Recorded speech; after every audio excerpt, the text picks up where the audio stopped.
Good afternoon, everyone. We're going to go ahead and get started. I know we're running a few minutes behind. Sorry about that. It's 1:33 p.m. and I'm going to call to order, the zoning administrator meeting of September 24th. My name is Veronica Moronis. I'm our zoning administrator. Before we get started on the first item on the agenda, I'm going to ask that everyone in the room state their name and whether they are here as a member of the public or whether they are a project proponent. And if you are a project proponent, please tell us which agenda item or the project name that you're affiliated with. So I'll go ahead and have us start on this left side of the room, if you wouldn't mind. Gladly. Hello, everyone. My name is Joe Halasik. I'm with Noah Group Architects, and I'm a project proponent for Chintu Patel, the owner of the Via Honda project. Hello everyone, my name is Chintu Patel. I'm from Apollo 7 Development Group and I'm the owner of the Via Honda project. Gary Cass, I'm on item number 1, Christ Community Reformed Church. I'm a proponent for the project. Thank you. Staff, if you could state your name for the record. Angel Estrada, witness. Ivan Flores, principal planner. John Anthony Gagliano. I'm a homeowner adjacent to the north, what's it called? I'm sorry, the church. Christ Community. Christ. And I don't want to say I'm an opponent or a proponent. But you're a member of the public, you're not affiliated with the applications. Correct, homeowner adjacent. Great, thank you. All right, so we will go ahead and get started with agenda item number 1, which is a request for a minor conditional use permit. And the way that our zoning code operates, this minor conditional use permit is a request to modify an existing conditional use permit that was approved previously. And Ivan Flores, principal planner, is the project planner, so I'll go ahead and pass it over to him for a presentation. Thank you, Ms. Moronis. Ivan Flores, principal planner, presenting on item 1 of the zoning administrator's agenda today. The applicant, Christ Community Reformed Church, represented by Mr. Cass, is requesting a minor conditional use permit to modify an existing CU conditional use permit. On September 12, 2023, the Planning Commission approved major conditional use permit PL 23-0174 to allow the expansion of the existing preschool in Fusion Christian School. Specifically, there was an addition of a 2,400 square foot single-story modular building approved at the Christ Community Reformed Church. The applicant is requesting a modification to their CUP to remove the classroom component of this building. Specifically, they want to just restrict the use of the modular building to support ancillary administrative uses, such as Sunday school activities for the church and additional meeting space. The project does not include a physical expansion on the site other than a change of operation for the previously approved existing modular building. If the CUP modification is approved, the preschool would continue with operations previously approved before CUP PL 23-0174. The Christ Community Reformed Church has been located on the site since 1963 and was approved within the county's jurisdiction. Over the last few decades, the church has gone through several modifications. The existing preschool has a current enrollment of 50 children with a staggered schedule. The original request did not improve an expansion of that number of students or a change in operational characteristics, and the current cap is still 50. The school operates independent of the church in that the school operates from 6:30 a.m. to 6 p.m., while the church operates from 9 a.m. to 5 p.m. It's located in the suburban general plan land use designation and surrounded by residential on all sides. There is no physical change to the structure itself. The modular building complies with all zoning code requirements as analyzed in the previous approval by the Planning Commission. Pursuant to section 33-1202 C8 of the Article 61 of the Escondido Zoning Code, the zoning administrator has the authority to approve modifications to an existing conditional use permit. Based on the information provided by the applicant, the project does not exceed the criteria that would require further review by the Planning Commission due to no construction being presented and no intensification of the uses on site. The project is exempt from further environmental review under section 15301 existing facilities of the California Environmental Quality Act. Furthermore, the project does not trigger any of the exceptions to the use of an exemption as detailed in section 15300.2. Notice of exemption was provided in the staff report and is included as attachment 3. Based on the analysis in the staff report and as presented during the public hearing, staff recommends that the zoning administrator adopt resolution 2025-09, approving a minor conditional use permit to modify the existing CUP. The reason for this recommendation is that the project involves a revision to a previously approved use of the modular building from a classroom to administrative space, among other ancillary supportive services such as a Sunday school. Based on this request and the revised conditions of approval, the project would not be a detriment to surrounding properties.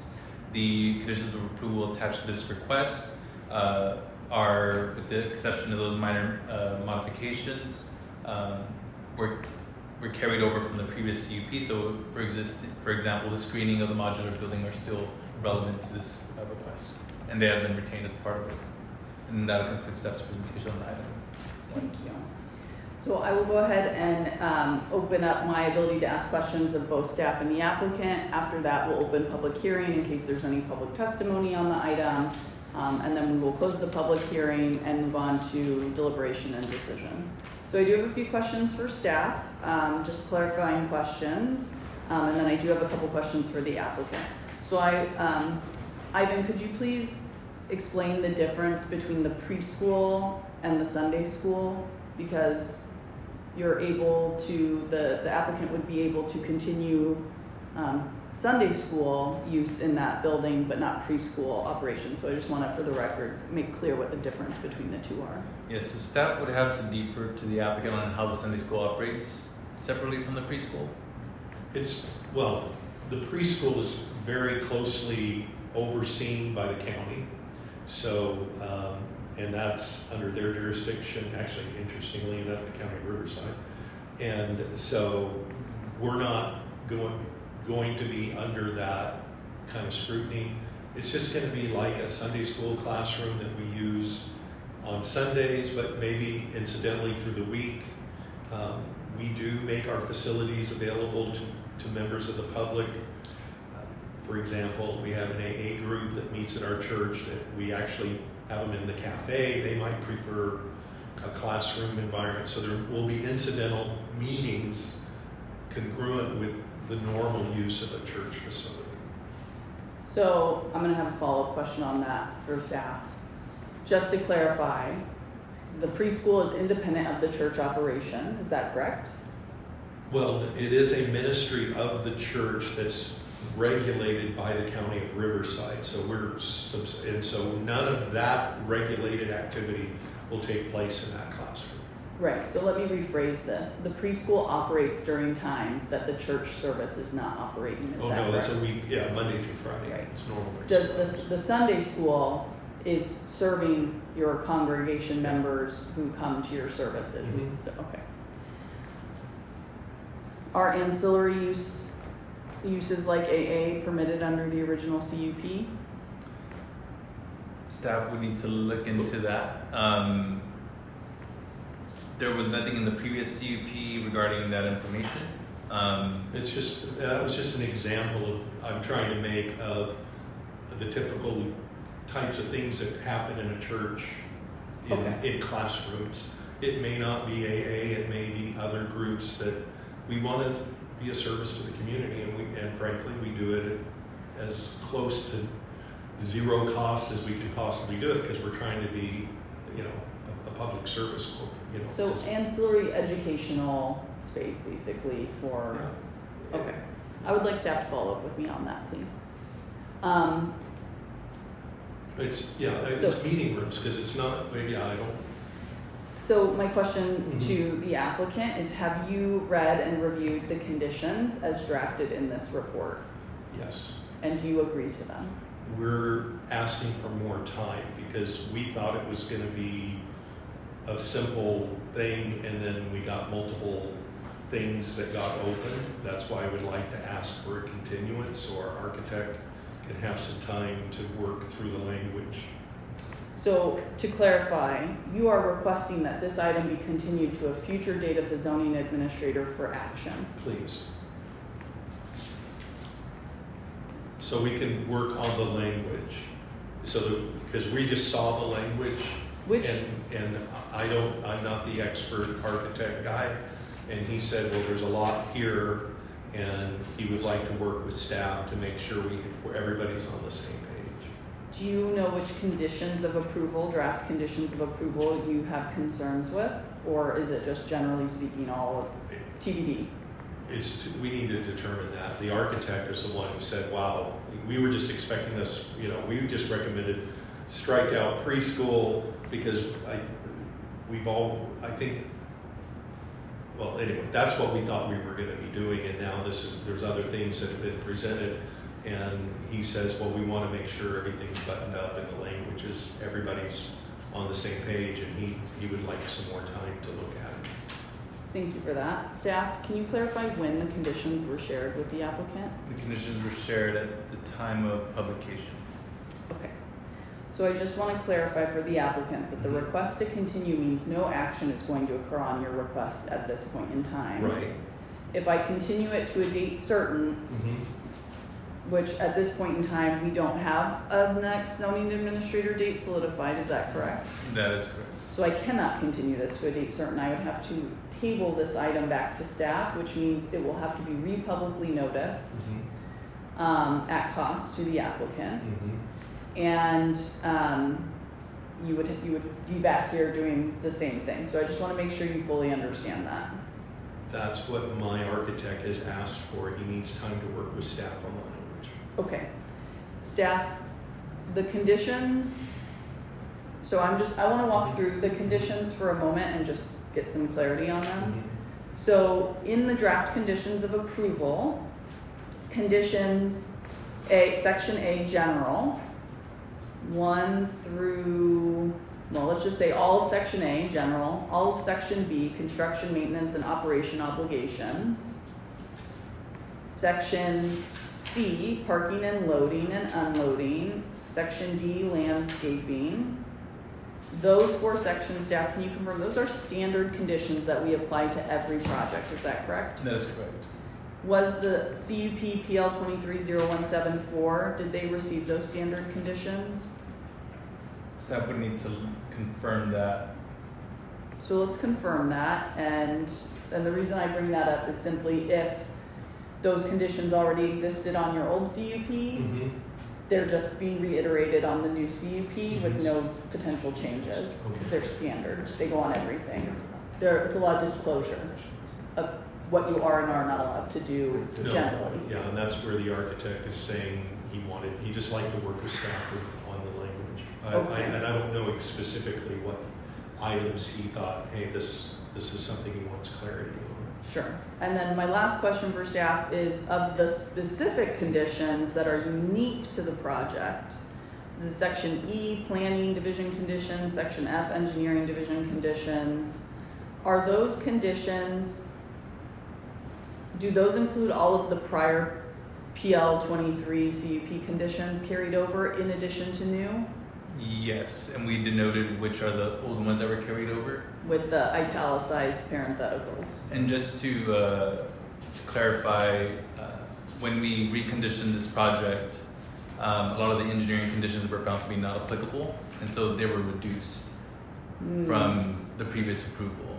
So they had placed standard engineering conditions that actually weren't germane. Exactly. And so they were revised down. Okay, Yeah. thank you. That is satisfactory for my questions. Hearing the applicant's request, we do have a member of the public present. Obviously, I want to open the floor to public comment and open the public hearing to see if anyone here would like to speak on the matter. If you, so I'll go ahead and open the public hearing component for public comment. Is there anyone who wishes to speak? All right, seeing an indication, if you could again state your name for the record. John A. Gagliano. And then, Mr. Gagliano, you will have 3 minutes Okay. to speak. Let me please put a timer on momentarily. 1 second, bear with me.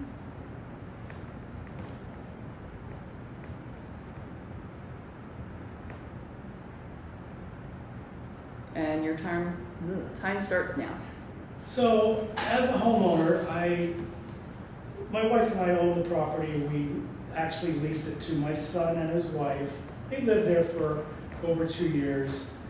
We are concerned, but first of all, I want to say I'm glad to see the city taking an active role. I was a little worried that things have been dropped because, hey, this has been going on for a couple of years. But what I mean by this, I mean these buildings were brought in one night, stuck on stilts, blocking sunset views from the home we own.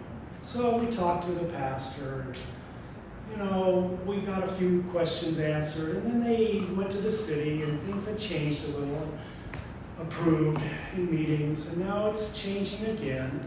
I talked to the pastor today, and I'm not going to oppose, hey, we love children, that's fine. Don't want to have a whole lot of activity after nighttime. My major concerns are the locations of these buildings. They are bungalows built many years ago. They're dilapidated.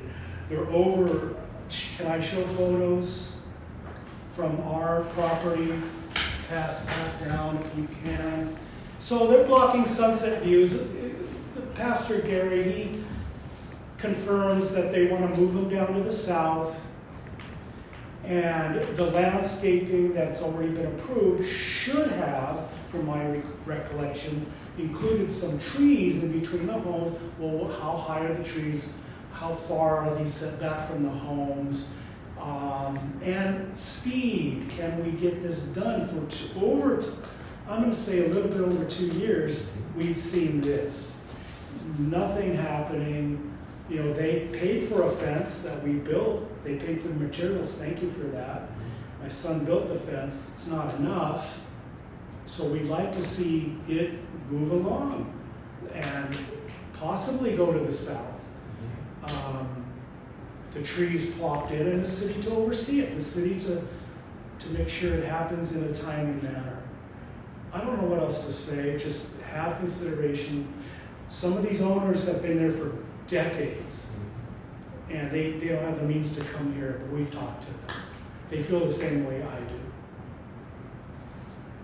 Thank you. You're welcome. So, seeing that there's no one else from the public wishing to speak, I'll close the public hearing.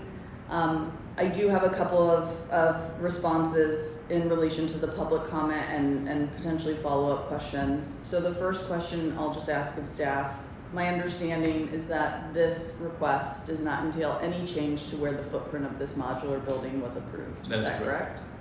So if there were an interest in relocating the building to a different place on site, that would have to be requested as a part of this in order to move it. It cannot just be moved to a different spot on site. We like where it's scheduled to go. I think the neighbor, and we did it in deference to the neighbors. I just want to make sure everyone understands that the building is not something that can just be relocated. It is approved in a specific location. That's what staff analyzed under the original CUP.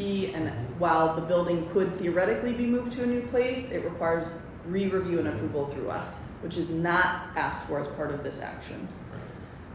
The other point was regarding the trees. So there is a condition on the project about shrubs, tall growing, shall be planted along the eastern side of the modular building. This can be identified on the final building plans, site plans. There is no indicator on how tall those shrubs are to grow. So I want to respond to your question that there is no maximum height or minimum height established. So that's just me responding to that. The public hearing is closed in terms of that. Additionally, I want to clarify for the record that the City of Escondido does not protect any private views. There are no private view ordinances. So views that are seen from private property are not something that we regulate. Buildings within zones are permitted to go up to a maximum height as allowed under that zone. Staff, do we know what the maximum height of that zone is and what the proposed modular building is? I'm going to presume it's in compliance because it was approved under the CUP and the Planning Commission. The total permit, it's in the R1 zoning district, and the total building height permitted in that zoning district is 35 feet, and this building is 15 feet to the ridge line. Okay, so someone could theoretically come to that property, let's say the church sold under a hypothetical, It's zoned residential. Someone could come in and build a home up to 35 feet tall in the same location as this modular building, assuming they meet setbacks. That's correct. So I want to make sure that that is just understood from what we can and cannot regulate as far as the city is concerned and what our standard regulation is. As far as tabling, so I will go ahead, I will just for the record state that I did review the staff report and all the materials. I am familiar with the original conditional use permit. I was at that planning commission meeting and recall this item and all the public comment that went into this item. The request before us is text and operational in nature. However, given that the applicant has requested additional time to review the conditions, draft conditions of approval, I want to respect that request. Although I believe that the comprehension by staff of what the request entails, hopefully there aren't any significant issues with those conditions, but obviously it is prudent that you accept those conditions. So I will take action to table this item back to staff to work with the applicant on going through those conditions to ensure that the applicant understands the scope and scale of what the draft conditions are. Unfortunately, because we don't have a set schedule of zoning administrator meetings, I cannot continue it, so you will be responsible for covering the cost of renoticing this to all property owners within 500 feet and reposting it within a newspaper of general circulation. Ivan will work with you to get you invoiced for that. I presume the city ran those labels and just a point of clarification. Once everybody's clear and the language is clear, can we request a hearing, or do we just wait until you post one? No, we would work to get you as relatively streamlined as possible through the process. So once staff works with you to better identify timelines, we try to hold a zoning administrator meeting at least monthly. Okay. So that's the general time frame. As a resident within 500 feet, if you are a property owner, you would receive notice of that. If you would like to receive notice regardless, Ivan will make sure that you receive an email notification of when this comes back. You're welcome to speak again. So with that action, I'm going to move on to agenda item number 2. So folks associated with agenda item number 1 are free to leave if they would so like. So item number 2 is PL 230461. This is an extension of time request for a tentative subdivision map. I will go ahead and give the project planner a moment because he is the project planner from the prior item and is taking down information from our public speaker.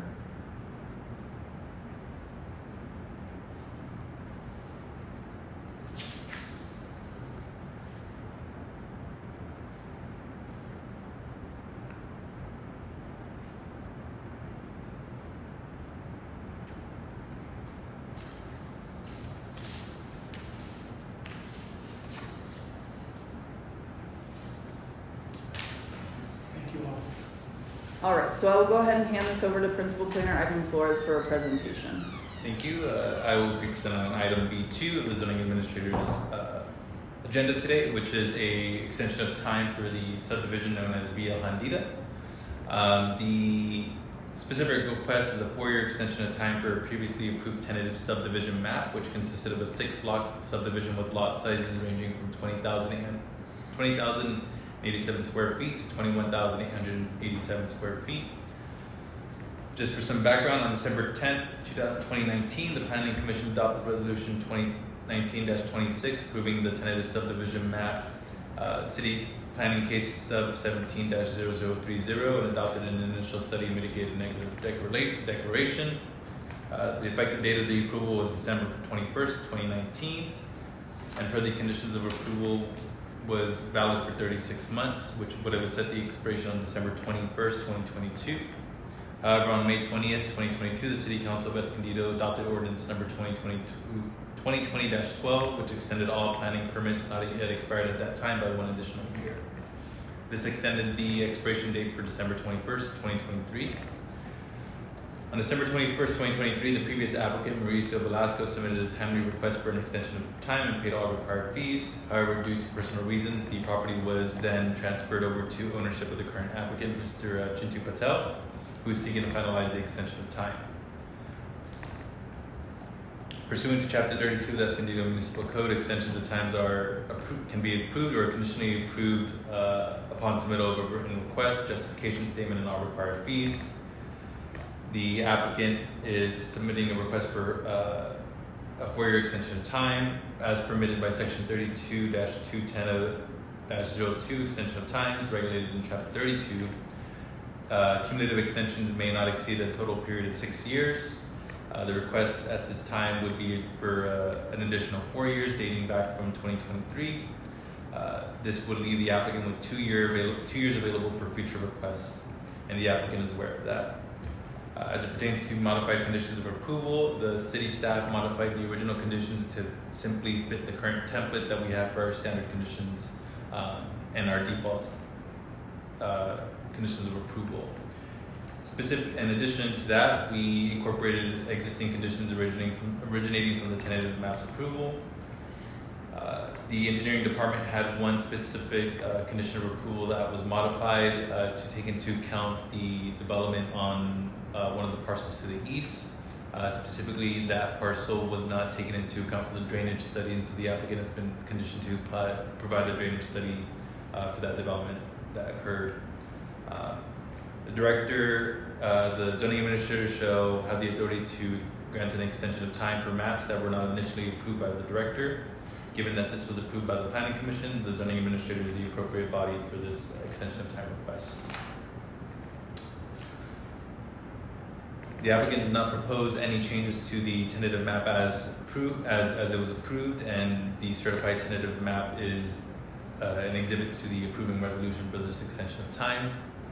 As it pertains to the environmental status, the project is exempt from further environmental review, being that the Planning Commission adopted an initial study mitigated negative declaration.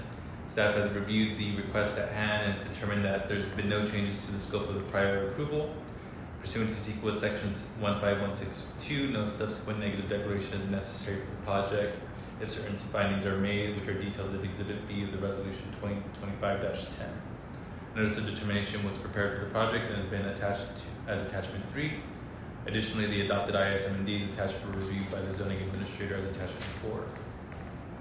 As it pertains to public hearing and public notice requirements, the Director of Development Services has discretion as to whether or not an additional public hearing or notice is required for the extension of time. The Planning Division reviewed previous comments during the December 10, 2019 Planning Commission meeting and found that there was only one individual who voiced concern with that project, and the planning commissioners had no major concerns with the project and ultimately approved it. Based on this information and the fact that the applicant will be finalizing the tentative map in substantial conformance with the original approvals, the director has determined that public notice and or public hearing is not required for the project as permitted by Chapter 32. Based on the analysis in the staff report and as presented during the public hearing, staff recommends that the zoning administrator adopt Resolution 2025-10 approving a 4-year extension of time. If this 4-year extension of time is approved, the new expiration date will be December 21st, 2027. That'll conclude staff's presentation. Okay, I have some questions of staff. Was the comment, okay, can you please clarify, because I don't recall it in the staff report, and if it is in the staff report, please say so, about a revised condition regarding a revised drainage study. Mm-hmm. Is that identified in the staff report and discussed? That is not identified, but the engineering condition. Which condition is it? It is condition of approval. It is condition of approval.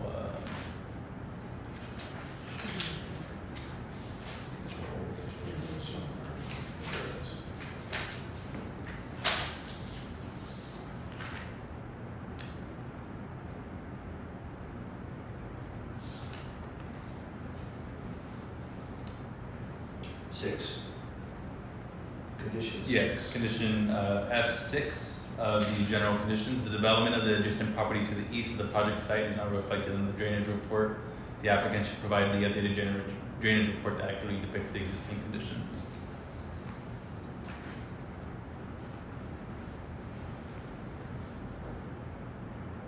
Okay, so to clarify, it's not that the drainage report doesn't cover the project site. It simply does not reflect the adjacent Property. area outside of the project bounds. That is correct.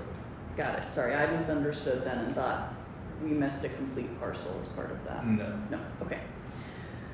And then I want to clarify for the record, there are no changes to the map under this extension of time request. That is correct. And the certified tentative map was attached to the resolution. Okay. I have one question of the applicant, which is, have you reviewed the conditions of approval and do you agree to them?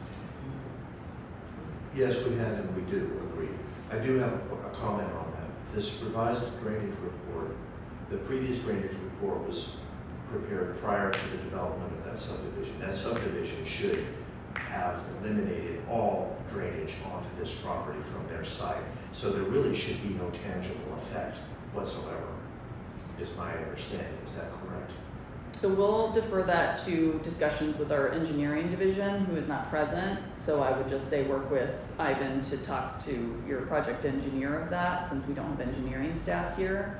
Might be able to get that answered before you leave today at the engineering front counter if possible. But I want to respect your question, but just since we don't have that staff member present, for the sake of everyone's time, I'd like to move on to the public hearing component. So I'll open the public hearing component. Seeing that there's no members of the public that would like to speak, I don't know if the applicant has anything that they would like to say. I'm okay with all the conditions.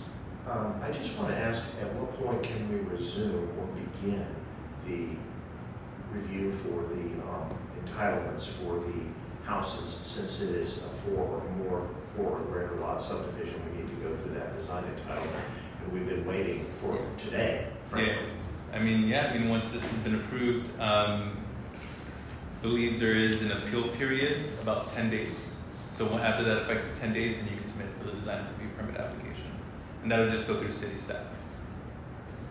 So you can submit at risk if you would I was like. going to just that was my next question. You just have to submit an at-risk letter. You would work with Ivan to get that submitted. Just that basically says you understand there's an appeal period. Your project may be appealed if you submit during that 10-day appeal period. And if nothing occurs in that 10 days, then the at-risk goes away. May I ask you a question? Sure. I asked that exact question of Ivan, which is why can't we just submit 2 months ago, 3 months ago at risk? But apparently there is a city policy against that. I'm not disputing that there is or that that's wrong. I was just curious for asking for a clarification on that. Given that we're at your decision today, and I'm about to weigh in on this request for a extension of time on a previously approved map for housing, you can submit an at-risk for 10 days. I think that's fairly reasonable. It is. It is. I was just curious. I was Yes. not trying to be snarky or No, anything okay. of the sorts. So we'll get that straightened out for you. We'll get a letter from you to submit that at risk through. Fantastic. Yeah. I mean, thank you so much. So if there's no other public comment, I will close the public comment and I will move on to deliberations and just say that I have reviewed all of the information related to this extension of time. My understanding is that this project has not exceeded the 6-year requirement as set forth by our subdivision ordinance as confirmed with city staff prior to this meeting. Therefore, I will move to approve this request for an extension of time for 4 years. And congratulations, your project Thank is you. approved. Thank you. And I sincerely was not trying to be rude at all. I was just curious what the process is, because it seems like a risk is a risk. Yes, we don't have any formal adopted ordinance regarding at-risk submittals. So it is on a manager basis to approve. The at-risk that you're requesting would not be through the planning division. So I am speaking on behalf of another manager, but I will make sure that they accept your at-risk because Thank it you. is, That's a really good it is answer. 10 days. Yeah, that's a really good answer. I was going through the zoning ordinance, and it's We don't have huge. anything adopted in the zoning ordinance, Okay. but I think that my peers will find it reasonable that 10 days isn't, No, that's not. Yeah, We're and- there now. and no, you know, I don't believe we had any public comment received for this, so I would be very shocked if I saw an appeal come through my desk for this extension of time. So I think, There will be a problem. I would be beside myself if there was Wouldn't we a all? public comment now. so Ivan will work with you to get that settled and get Thank you your so stuff much. submitted. Thank you so much. You're welcome. Congratulations. Thank you. And, Long time coming. would this will be a staff review or it will be a public hearing as well? So I will actually let you step out with Ivan to answer those questions, just so I can finish up the meeting, and then if you want to chat with me afterwards, I do have a 2 o'clock that I'm 8 minutes late for. Okay, no worries. But we can always discuss via phone, schedule an appointment if you have any Thank you so questions. much. But Ivan should be able to field all that for you. Thank you. Congratulations. Thanks. Thank you.